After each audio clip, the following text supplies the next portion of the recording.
दी जुल्फ वलैल तो जावा सदके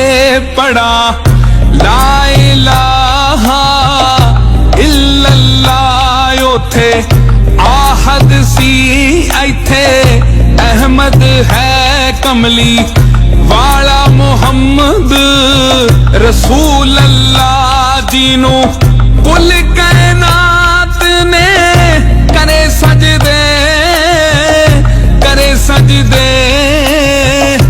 करे सजदे। ले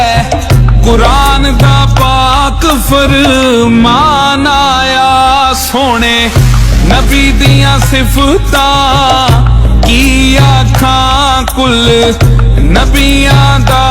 सरदार आया। ओहो बोले ते अल्लाह पिया बोलदा ए कैसा नूर इलाही उस रब दा ए दीने जग विच पैदा इस्लाम कीता ओनू फिक्र यारा साडे सब दा ए मन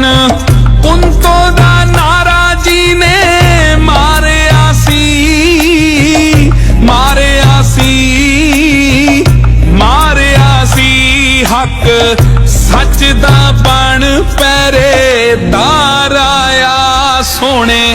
नबी दियां सिफतां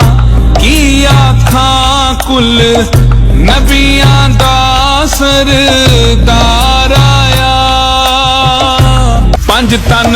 पाक जाएस जहान उत्ते ना कोई होया ते ना कोई होवना है जेड़े कलमे नू पढ़ के मन देना ओना हशर दे हाड़े बैठ रोवना है जी दी नजर वेख चन होया टुकड़े होया टुकड़े होया टुकड़े ऐसा चन्ना चो चन बा कमाल आया सोने नबी दियां सिफतां की आखां कुल नबियां दा सरदार आया जीदा आसरा कुल पे सहारे आनू ऐसा विच मदीने गम खार आया सोने नबी दियां सिफतां की आखां